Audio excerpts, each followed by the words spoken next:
Chapter 1 mainly talks about decision making regarding all assessments, and Chapter 13 talks more specifically about performance assessments and the decisions that go along with that, but the information kind of intertwines, so I chose to group those chapters together.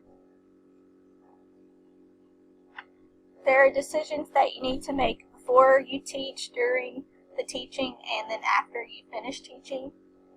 Before you begin to teach, you should think about how much content needs to be covered each day, during that week, or the month, or just the period of teaching in general.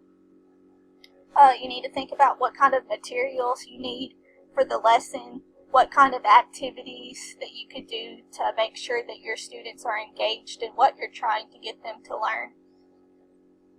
Also, what learning objectives are you trying to teach to your students, and will they be able to achieve them? During the teaching, you need to stop and think, are my students understanding what I'm trying to tell them? Is there anything that I can do to make the lessons go better? And am I giving my students opportunities to give me feedback? After the teaching, you need to think about how well your students are doing on the testing that you provide for them. Are there any strengths or weaknesses that you could talk to their parents about? Also, think about the grade that you're going to give your students and how effectively they're learning what you're trying to teach them. Maybe you need to go back and reteach a few things in order for them to understand. There are also many guidelines for selecting and using classroom assessment, and one of them that is mentioned throughout all 3 chapters many times is to be clear about the learning objectives you want to assess.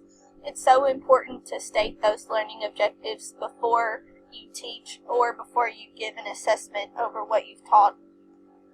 And also be sure that the assessment technique you choose matches your learning goal. A performance assessment is an assessment that requires students to do something with the knowledge that they have, or make something, or produce a report, or demonstrate a process. In other words, it's not a multiple choice or a true-false test. There are 2 components to a performance assessment. The first one is the task itself, and the second one is a clear rubric for scoring based on the learning objective. If an assessment does not have the 2 components, then it is not a performance assessment. There are also decisions that have to be made whenever you're designing the performance assessment. The first is, what type of performance assessment do you want? Is it going to be a simulation, a longer term project, a structured task? You also have to identify which objectives that you want to assess. Sometimes you might choose to do more than one at a time. It just depends on what you'd rather do. You have to identify the criteria for your students. Tell them what you're going to be looking for in their work. You must decide on the different levels of achievement and tell your students what is expected at each level. You need to decide if you're going to assess the process or the final product. You also need to decide how much time will be needed for the assessment, and should your students work in groups or alone.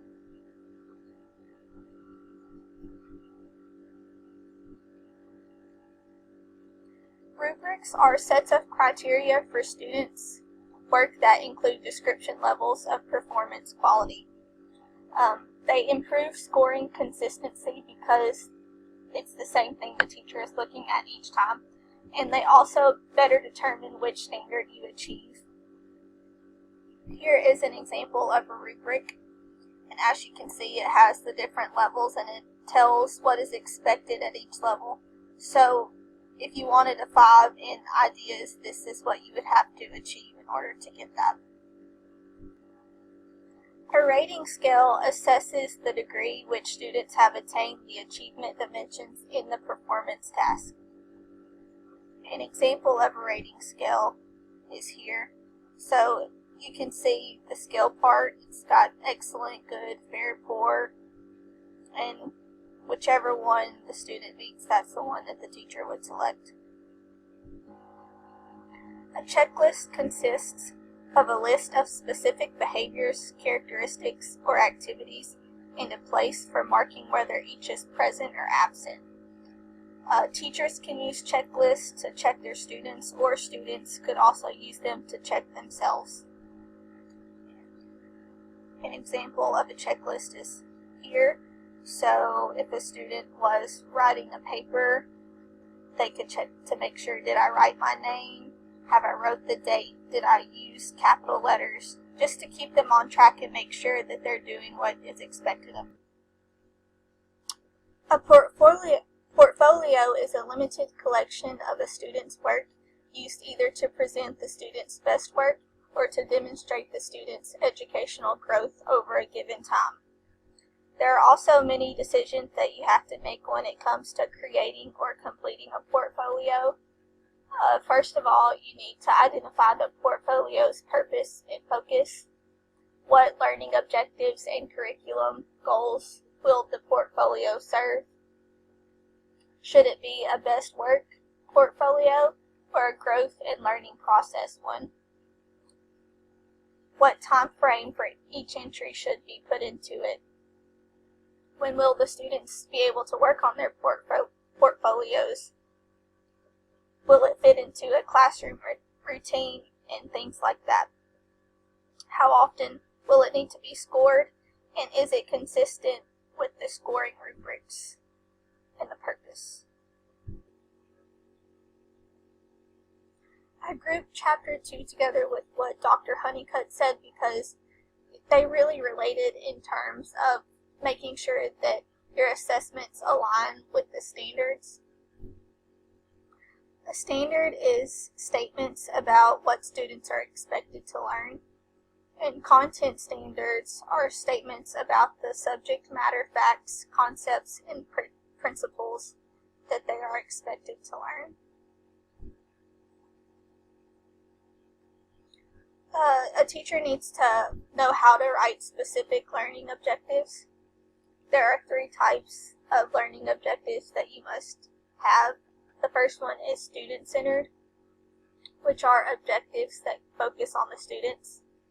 Also performance-centered, which are objectives that are worded in terms of what a student can perform after the required learning experience. And also, finally, content-centered, which are objectives that state the specific content which the student is supposed to apply in their performance task. So, like I said in the previous slide, Dr. Honeycutt talked about how important it is to make sure that you do align your assessments and each question to a certain standard, and to know which question or which standard each question is about.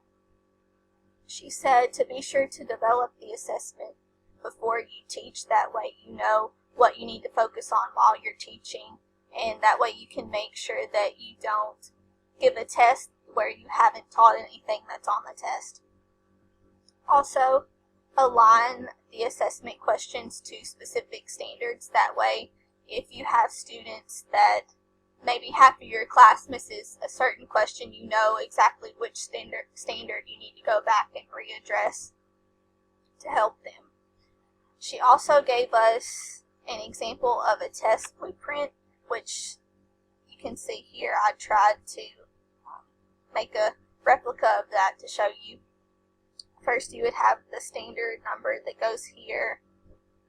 The objective and the example that she used in class was the number of legs on animals, so I used that there. And then the activity that you use during your teaching to help your students understand. I think we used a show and tell in our example in class and internet research. What type of assessment you gave to test them? Was it multiple choice or matching? Examples like that. The question and how many of your students answered it correctly or not correctly. And this is a way to test your students and to keep up with what they know and what they might need help on, and to see if you might need to reteach something. If they haven't learned what they need to, maybe you could change the activity or change up the assessment in order to meet their needs. All three chapters really have a lot of information that intertwines or intermingles with each chapter, and I know that a lot of it is going to be very useful whenever I begin teaching.